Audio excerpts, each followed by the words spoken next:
Shalom saudara, kita kembali mengikuti Abam, ini masuk episode 896. Kali ini saya didampingi oleh Bapak Pendeta Great Nation. Mari kita mulai. Baik, pertanyaan pertama Pak datang dari seorang perempuan usia 65 tahun, menikah, memiliki 2 orang anak dan 3 orang cucu, berdomisili di Australia.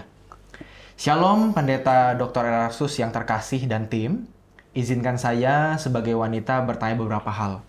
Yang pertama, apakah Alkitab mendukung para wanita untuk menjabat sebagai pendeta, gembala, penatua, diaken, serta berkhotbah atau menulis buku pengajaran rohani dan sebagainya? Dari kitab Kejadian sampai dengan Wahyu, tidak ada murid wanita Tuhan Yesus yang 12 tersebut. Juga dari seluruh Alkitab tidak dijumpai seorang penulis wanita. Bahkan tulisan Rasul Paulus juga cenderung melarang wanita untuk menjadi pemimpin rohani dalam jemaat. Yang saya tangkap adalah wanita tua dibolehkan mengajar atau mendidik anak-anaknya, serta mendidik perempuan yang lebih muda untuk mengasihi suami dan anak-anaknya. Oke, yang pertama, kita harus melihat Alkitab dari konteks zaman. Memang pada zaman itu wanita tidak boleh mengajar di depan umum.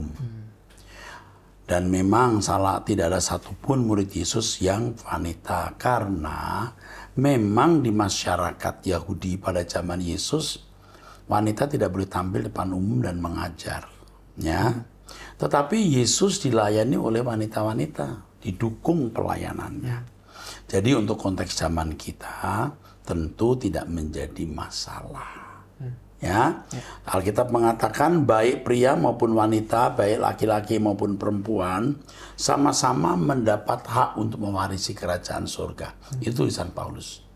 Oke, teruskan. Baik, kedua. Bentar, kalau seperti misalnya wanita harus pakai tudung maksudnya, kerudung, itu kan zaman dulu. Sekarang apa kita masih pakai kerudung? Kan tidak. Ya, oke. Terus ada lagi ayat mengatakan wanita tidak boleh dikepang-kepang rambutnya. Loh, justru kalau sekarang dikepang kan lebih rapi.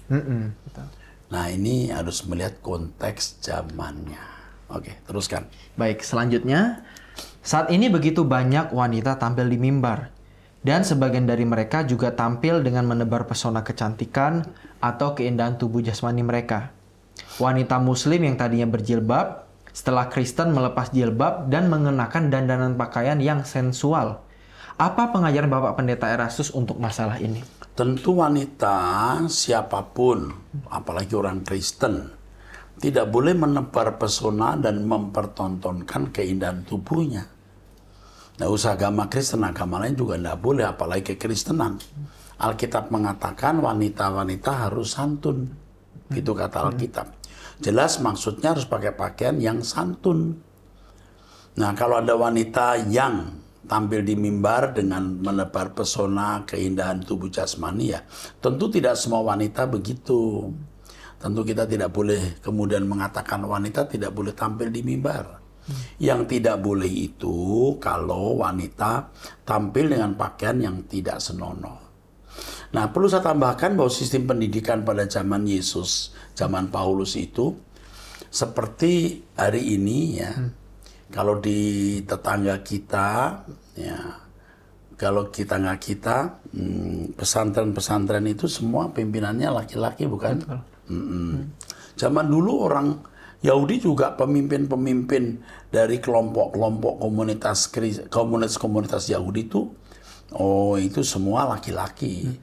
Tidak ada wanita mendidik laki-laki lalu menghukum dengan beberapa hukuman. Nggak bisa, karenanya laki-laki yang harus jadi pemimpin. Tetapi itu zaman dulu, sekarang tentu beda. Oke, wanita tidak boleh mengajar waktu itu, tapi sekarang tentu beda. Oke, teruskan. Baik, terakhir dari pertanyaan tadi, juga dalam berolahraga seperti renang, lari, senam, dan lain-lain, yang dilakukan oleh wanita dengan pakaian minim. Pertanyaannya, bijaksanakah bila wanita Kristen melakukannya? Bagaimana kesaksian hidup seorang wanita Kristen yang sopan dan layak? Terima kasih. Bicara soal sopan atau tidak itu tergantung dari culture, dari budaya. Dan yang kedua tergantung dari siapa yang memandang.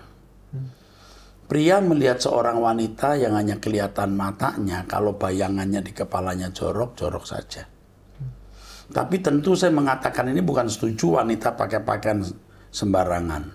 Kalau wanita menjadi perenang, harus berenang. Ada pakaian renang yang santun, pakaian renang yang sopan, ya, yang pakaiannya tidak terbuka-terbuka. Tapi ada pakaian renang yang seperti selembar benang itu ya tentu tidak patut. Ada kok solusi pakai pakaian renang yang lebih pantas. Saya percaya orang Kristen yang benar akan memakai pakaian renang yang pantas juga, ya. Oke, saya kira cukup itu jawaban saya ya. Oke. Baik. Selanjutnya Pak, dari seorang pria 24 tahun sudah menikah. Shalom Pak, saya ingin bertanya. Pertanyaannya, apa perbedaan GKIP dengan GKII? Saya tidak berhak menjawab karena saya bisa salah. Karena saya tidak menjadi anggota dari gereja-gereja ini atau sinode-sinode ini. Dan saya tidak mengenali secara mendalam. Tetapi saya sarankan you tanya langsung karena bisa dijawab. You cari di Google, website, tanya, pasti dijawab. Nanti baru tahu bedanya. Oke, teruskan. Selanjutnya, seorang perempuan 26 tahun, single. Shalom Pak, saya mau bertanya. Saya menjadi jemaat tetap di gereja asal keluarga saya. Saya sebut saja ya Pak, yaitu HKBP. Tapi saya rasa saya bertumbuh dengan mengikuti ibadah gereja yang ada di YouTube. Ada 2 gereja online yang saya ikuti. Salah satunya adalah gereja Bapak, yaitu GSKI. Itu saya lakukan karena saya senang mendengar firman, dan saya merasa itu membuat iman saya semakin bertumbuh. Tapi tetap saya tidak punya keinginan untuk meninggalkan gereja asal keluarga saya itu, Pak. Kira-kira perbuatan saya salah nggak ya, Pak? Terima kasih. Pak Glenn sudah terlanjur membacakan nama HKBP. Di sini tidak ada maksud untuk mendiskreditkan sinode. Nggak salah juga dibaca, ya. Jadi ini bisa bersifat individu, tidak menilai gereja. Ada pengalaman orang seperti ini, ya, lalu merasa diberkati lewat gereja lain, bisa saja. Bukan berarti HKBP tidak dapat memberkati. Kembali ini adalah masalah individu, ya. Apakah salah? Saya kira tidak. Maksud saya, apakah salah Anda mendengarkan khotbah gereja-gereja lain tapi tetap anggota HKBP? Ya tentu tidak salah. Tapi karena kita ini milik Tuhan, bukan milik gereja mana-mana. Tuhan Yesus yang menebus kita, bukan gereja dalam arti komunitas atau pendeta dalam arti individu. Yang menebus kita Yesus. Yesus yang memiliki hidup kita. Jadi bertanyalah kepada Tuhan apa yang harus Anda lakukan. Ya. Oke, teruskan. Baik. Selanjutnya Pak, wanita 62 tahun, menikah dengan 3 anak. Shalom Bapak Erastus beserta tim Abam. Saya bersyukur saya bisa dipertemukan dengan suara kebenaran beberapa bulan terakhir ini. Karena hidup saya banyak diberkati dengan kebenaran yang Bapak bagikan dan karakter saya semakin berubah. Amin. Saya mau bertanya mengenai pendeta kami yang mendoktrin jemaatnya bahwa orang tua rohani lebih penting dan utama daripada orang tua jasmani. Karena beliau bilang mereka yang membawa kepada kekekalan. Menurut pendapat Pak Erastus bagaimana? Sebentar ya. Orang tua kandung harus dihormati, itu kata Alkitab. Kalau dikatakan lebih dari orang tua rohani, ayatnya tidak ada. Kita harus menghormati orang tua rohani, artinya Pak Pendeta atau mereka yang membimbing rohani kita. Alkitab juga mengatakan kita harus menghormati orang yang memimpin kita dalam iman. Tapi bukan berarti lebih. Apa maksudnya lebih di situ? Kita harus memenuhi bagian dan tanggung jawab kita untuk orang tua secara maksimal. Lalu menghormati bapak rohani kita secara proporsional. Jangan pakai lebih-lebih begini. Sebab semua itu kita lakukan juga untuk Tuhan.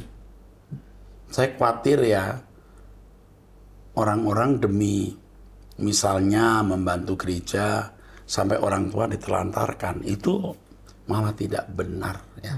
Oke, terus. Ya. Pertanyaan kedua, Pak. apakah seorang pendeta boleh mengutuk jemaat yang sudah keluar dari gereja sewaktu berkhotbah? Ya, ini bukan seringnya. Ada suka saya dengar jemaat yang keluar akan dikutuk. Saya kira hamba Tuhan seperti ini bukan hamba Tuhan. Hamba Tuhan yang benar tidak akan mengutuk siapapun. Kalau kami malah mengatakan begini di gereja, kalau Anda tidak diberkati di gereja ini, tidak bertumbuh secara rohani dengan baik, silahkan pindah gereja lain di mana Anda bisa bertumbuh. Loh, justru kalau saya mengatakan itu lebih fair. Memangnya jemaat milik kita, jemaat itu milik Tuhan. Biasanya pendeta yang mengutuk jemaat yang keluar ini memang pendeta yang mencari nafkah. Dia pikir akan jadi rugi karena jemaatnya kurang, kolektenya kurang. Nah, sudah bisa diterka orang-orang seperti ini, lurus nggak? Tentu tidak lurus. Ini pendeta yang sama kali yang mengatakan bapak rohani harus lebih dihormati dari orang tua kandung. Iya, betul. Memang dasarnya tidak benar. Jangan didengar pendeta macam ini. Ya, baik. Kita beralih ke pertanyaan selanjutnya. Enggak, kami juga tidak boleh. Oh, oke. Ada sedikit lagi tambahan. Kami juga tidak diperbolehkan mendengar pengajaran kebenaran firman dari gereja lainnya. Mohon diberikan penjelasan sesuai kebenaran firman. Terima kasih Pak, sehat selalu dan menjadi berkat bagi semua orang. Ya, kalau saya justru mau mengatakan kamu berdoa. Pendeta mana yang patut kamu dengar yang menjadi juru bicara Tuhan? Tanya Tuhan, Tuhan, pendeta mana yang patut saya dengar sebagai juru bicaramu yang resmi? Tanya. Gereja mana yang patut aku kunjungi sebagai dealer resminya Tuhan? Justru itu yang kami katakan. Kalau saya sih malah menganjurkan saudara cari gereja yang betul-betul gerejanya Tuhan dan pendetanya, pembicaranya, juru bicara Tuhan yang memiliki legal standing atau pengesahan di hadapan Allah. Cari. Ya, saya pun juga tidak takut jemaat mau pindah, silakan. Cari pendeta yang kamu pandang sebagai juru bicara Tuhan yang baik atau gereja yang menjadi dealer kebenaran yang resmi dari Tuhan. Oke. Jadi kalau yang begini malah tidak benar nih. Oke, terus. Dari seorang pria 23 tahun, kini sedang berpacaran, tinggal di daerah Jawa Timur. Shalom Pak Eras, hari ini saya mendengarkan Abam dan ikut sukacita karena ada yang berproses seperti saya. Si penanya di Abam tersebut merasa kesepian karena tidak ada yang bisa diajak sharing. Saya lampirkan juga video si penanya. Kalau boleh saya dikasih nomornya Pak, biar bisa menjalin persekutuan kudus walaupun lewat online. Makasih ya Pak atas pengajarannya yang banyak mengubah hidup saya, kiranya terus diberkati dalam pelayanan. Oke, ini pria yang pernah bertanya dengan ikatan satu dosa dan mulai bisa melepaskan dosa itu. Puji Tuhan. Ini nanti ditanggapi, tapi ditanya juga, boleh nggak nomor telepon yang bertanya itu diberikan ke dia? Ini pria-pria atau pria wanita ini? Pria-pria. Coba ditanyakan, boleh nggak kami bagikan? Bagus kok, bikin persekutuan, ya? Oke, teruskan. Baik, selanjutnya seorang perempuan usia 63 tahun menikah dengan 4 anak di Tangerang. Kenapa saya selalu hidup dalam kekhawatiran? Karena saya memiliki anak gadis usia 36 tahun yang depresi. Terima kasih, Tuhan Yesus memberkati. Terus? Bolehkah saya telepon sebab kalau diketik terlalu panjang? Oke. Terus ada kasusnya. Pak Pendeta Eras Susabdono, saya mempunyai 4 orang anak. Anak pertama yang laki-laki sudah meninggal. 1 anak laki-laki sudah menikah dan 1 anak perempuan juga sudah menikah. Dan anak bungsu kami yang gadis mempunyai sakit depresi sejak usia 19 tahun. Sekarang usianya 36 tahun. Sudah kami bawa rehabilitasi di Dulos, suatu panti rehabilitasi, secara berulang kali. Apakah ini ada hubungannya dengan kutuk penyakit keturunan? Sebab suami saya juga pernah depresi dan ayah kandung saya juga depresi. Sedangkan saya masih harus membiayai ibu saya dan anak saya yang depresi. Apa yang harus saya perbuat, Pak? Di gereja, saya pernah ditegur masalah perpuluhan karena perpuluhan saya menurun. Usaha saya hanya salon kecil-kecilan di kampung. Saya seorang janda. Demikian saya minta nasihat dari Bapak, apa yang harus saya perbuat? Terima kasih. Yang pertama, tidak ada masalah yang tidak bisa diselesaikan. Kekhawatiranmu sekaligus kecurigaanmu kepada Tuhan. Seakan-akan Tuhan itu tidak mampu mengontrol situasi hidupmu. Yang pertama, Bu, Hidup benar di hadapan Tuhan, hidup suci di hadapan Allah. Melangkahlah dari satu langkah ke langkah berikut. Jangan melihat 10-20 langkah ke depan. Lihat 1 meter, 1 langkah ke depan. Yang penting bisa dilewati, bisa dilewati. Anakmu pasti sembuh. Asal ibu benar-benar terus melekat dengan Tuhan. Hidup dalam kesucian dan kekudusan. Adapun gereja yang tadi menegur ya. Perpuluhan. Saya kira gereja seperti ini tidak patut menjadi gereja Tuhan. Ya tidak melihat penderitaan orang. Anda saja mungkin sulit dan pas-pasan. Perpuluhan kok ditegur. Emangnya kita hutang apa? Saya sarankan Anda pindah gereja. Atau kalau tidak Anda ikuti saja lewat YouTube. Pasti gereja ini tidak membawa orang ke surga. Ini gereja yang cari nafkah. Ya itu mah tidak membawa orang ke surga. Sekarang yang ibu lakukan, berdoa, ikut doa dengan saya tiap hari jam 5. Dengarkan Truth ID, hidup kudus, dari waktu ke waktu. Anak ibu akan sembuh. Jangan khawatir. Kalaupun ku harus jatuh, ku jatuh di genggammu. Nah, itu lagu yang saya tulis, referennya begitu. Ibu jangan melihat 10 meter ke depan, lihat 1 meter. Di depan kita, bukan 10 meter, lewati. Tuhan pasti menolong, pasti menolong. Jangan curigai Tuhan. Oke, terus. Kemudian dari seorang perempuan usia 41 tahun sudah menikah di Salatiga. Pak, apa tanggung jawab seorang suami? Terima kasih, Tuhan Yesus memberkati. Ini ibu kecewa nih kali ya terhadap suami ya. Suami itu bertanggung jawab yang pertama menjadi imam. Imam itu menjadi contoh teladan dalam kehidupan rohani bagi istri dan anak-anak. Suami harus menghidupi keluarga, nafkah keluarga. Suami harus melindungi, menjaga istri dan anak-anak. Suami harus menjadi seperti Kristus yang menaungi jemaat. Oke, cukup. Teruskan. Selanjutnya dari seorang pria usia 25 tahun. Shalom Pak, saya seorang guru agama di salah satu sekolah dasar. Yang mau saya tanyakan Pak, apa yang harus saya lakukan dalam menghadapi siswa yang keras dan suka berantem di kelas Pak? Ini ceritanya masih kelas 2 SD Pak. Jadi setiap saya masuk ke kelas mereka, saya merasa diuji kesabaran saya Pak. Melihat ada anak yang selalu berantem setiap kita mengajar di kelas. Dan kalau kita mencoba melerai, sikap mereka sangat keras Pak. Jadi kadang saya bergumul saat masuk kelas mereka. Karena ujung-ujungnya pasti akan emosi. Walau kadang saya sudah mencoba untuk tetap sabar. Tapi yang saya tahu kenapa mereka bisa seperti itu kerasnya. Karena mereka juga katanya di rumah diperlakukan keras oleh orang tuanya. Sehingga terbawa ke sekolah. Apa yang harus saya lakukan Pak dalam menyikapi hal tersebut? Mohon sarannya. Orang tua sudah bersikap keras, mungkin juga kasar. Guru jangan ikut-ikutan keras dan kasar. Kita bisa menyelesaikan anak-anak yang nakal begini dengan cara yang bijak. Bisa nanti diajak ketemu, you beliin coklat sepotong. Itu nanti berdampak. Saya juga pernah menjadi guru SD, saya mengerti. Jadi bukan tidak pernah. Jangan sekali-kali kasar, jangan sekali-kali keras. Kalau misalnya dipukul lalu kita bilang, nggak boleh. Udah tahu mereka itu nggak boleh. Tapi cara kita menjawab tidak boleh itu mestinya lain. Panggil, ajak bicara, kasih teh manis, terus ngomong. Tadi itu nggak boleh gitu ya. Cukup, anak itu tahu kok.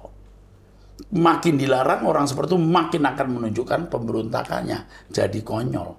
Apalagi kalau kita terpancing marah. Gagal sudah kita menjadi wakil Tuhan Yesus. Jadilah Tuhan Yesus di tengah-tengah murid-muridmu. Minta Tuhan, minta hikmat dari Tuhan. Bagaimana mewakili Tuhan Yesus sebagai guru agama. Karena tidak sedikit guru agama yang hanya mencari gaji. Saya setuju guru agama patut mendapatkan gaji dan penghasilan yang cukup. Tapi bukan karena gaji itu menjadi guru agama. Minta hikmat Tuhan bagaimana mewakili Tuhan Yesus di tengah-tengah murid-murid. Itu, doakan itu. Ya, karenanya dalam hidup kita setiap hari juga belajar sabar. Belajar menguasai diri supaya waktu kita ada di tengah-tengah murid kita terbiasa menguasai diri. Kalau tiap hari kita memang tidak bisa menguasai diri, depan murid pasti tidak bisa juga. Oke, teruskan. Baik, selanjutnya seorang pria usia 18 tahun berkuliah di Universitas Udayana. Iya.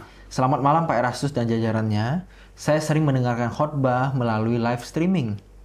Pak, saya ingin bertanya, apakah ada kehidupan di planet lain? Planet yang saya maksud adalah planet yang ada di galaksi lain atau lebih jauh lagi. Karena saya pernah melihat di berita, para ilmuwan menemukan planet dengan karakteristik mirip dengan bumi. Dan ada tanda kehidupan di dalamnya. Di Alkitab, setahu saya, juga tidak pernah membahas tentang planet lain selain di bumi, Pak. Mohon jawabannya, terima kasih. Alkitab dituliskan ratusan bahkan ribuan tahun sebelum kita. Mereka pasti tidak bisa mengerti soal planet, universe. Bahkan di antara orang-orang di zaman dulu menganggap bumi ini datar, ya, bukan bulat. Jadi tentu tidak pernah bicara tentang planet-planet. Tetapi ketika Allah menciptakan bintang-bintang, itu kan matahari-matahari. Jadi ada galaksi yang di dalamnya ada banyak matahari-matahari. Matahari kita termasuk satu dari antara banyak matahari di planet Milky Way atau Bima Sakti. Matahari kita punya 8 planet, ya. Setiap planet punya beberapa bulan. Kalau kita punya 1 bulan, ada planet yang punya 2 bulan. Nah, galaksi di sebelah galaksi Milky Way ada galaksi Andromeda. Banyak galaksi, bisa miliar bahkan triliun. Apakah ada planet di mana ada kehidupan? Yang saya pahami dan saya khotbahkan dari dulu, bahwa surga itu alam fisik dan kemungkinan salah satu planet. Itu saya sudah berkata berkali-kali. Jadi kalau ada ilmuwan yang berkata begitu, ya, belum ada penemuan seperti hari ini, dari dulu saya sudah punya iman. Bumi itu, langit baru, bumi baru itu sebuah planet baru. Yang seperti bumi tentunya, karena bumi ini diciptakan dengan evaluasi atau penilaian Tuhan sungguh amat baik. Tidak ada yang lebih baik. Tuhan akan menciptakan dunia lain yang Yesus katakan, aku pergi menyiapkan tempat bagimu. Oke? Setuju ada planet. Ya. Oke. Oke, baik, selanjutnya seorang perempuan usia 42 tahun menikah dengan 3 anak di daerah Bekasi. Shalom Pak Eras, belakangan ini saya menjadi pengikut setia GSKI Rehoboth, Pak. Hanya saja, saya selalu mengikutinya dengan cara online karena suami saya beragama lain dan dia tidak sependapat dengan ritual-ritual gereja di luar keyakinannya. Sering dia menganggapnya kita ini aliran sesat, Pak. Jadi selama ini saya dan anak-anak beribadah di tempat suami saya beribadah. Sekali-sekali saya minta izin kepada suami saya untuk beribadah di Rehoboth MAG.